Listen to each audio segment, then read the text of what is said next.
विवाह का मंगलमय संस्कार। विवाह संस्कार की मर्यादा बहुत श्रेष्ठ है। आज समाज में कुछ नहीं बचा, बस कम से कम कुछ बचे भी होंगे तो दो ही बचे होंगे, कहीं कहीं मुंडन तो फिर भी हो जाता है, या फिर दूसरा विवाह और या तीसरा अंत्येष्टि हो सकता है। कई स्थानों पे तो जब मैंने इसकी व्याख्या करी है तो कई लोगों ने तो ये नाम ही पहली बार सुने थे। विवाह संस्कार जीवन का सर्वोत्तम संस्कार है, पर आज के समय उसमें भी बड़े सारे इधर उधर कृत्य होने लगे। अगर आप वेद की व्यवस्था का विचार कीजिए तो सूर्यास्त के बाद तो यज्ञ ही नहीं हो सकता। रात्रि में 12 बजे हम यज्ञ कुंड प्रज्वलित करके स्वाहा स्वाहा कर रहे, हमें नहीं मालूम कौन सा देवता आपकी उस आहुति को स्वीकार करता होगा। ब्रह्म मुहूर्त, अभिजित मुहूर्त और गोधूलि बेला, जैसे अभी ये समय, इससे थोड़ा पहले लगभग 5 बजे, ये 3 श्रेष्ठ विवाह के समय होते हैं।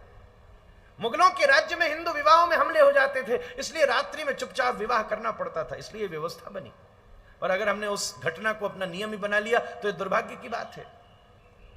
दिन भर उत्सव करने के बाद रात्रि के 1 बजे सब नींद में झूम रहे हैं, पंडित जी को और कह रहे हैं लीजिए पंडित जी 200 रुपया जरा जल्दी कर दीजिए। ऐसी स्थिति में कैसे काम बने? सोशल लाइफ में जो खिलाना पिलाना है वो सब अलग बात है, आप करा लीजिए, पर जब आप यज्ञ कर रहे हैं तो आपने देवताओं का आवाहन किया, पूजा की है, आप उनकी मर्यादा का पालन करने की जिम्मेदारी हमारे हाथ में है। पवित्र वस्त्रों को धारण करके और भोजन की पवित्रता के साथ ही यज्ञ हो सकता है। आप पूजा करने वाले हैं, it is not a social और a family function, it is truly a religious function. आप यज्ञ कर रहे हैं, अन्यथा उसे मत कीजिए। वेशभूषा का ध्यान रखते हुए बड़ी मर्यादा के साथ यज्ञ कुंड में बैठकर बड़ी शोभा से उसकी देवताओं का सम्मान करते हुए उसको धारण कीजिए, तब तो उसका आशीर्वाद प्राप्त होता है। अब तो सब मामला भ्रष्ट चल रहा है, जिसको जो करना है सो करी जा रहा है। दूल्हा बैठ करके हवन कर रहा है, चाची आई ठंडा पिला गई, मामी आई चाय पिला गई, कोई आया कुछ पिला गया। हमने कहा भैया यज्ञ कर रहे हो, इतना झूठा कूटा मामला। बोले महाराज इतनी गर्मी है, आग जल रही है, गर्मी लग रही होगी दामाद जी को।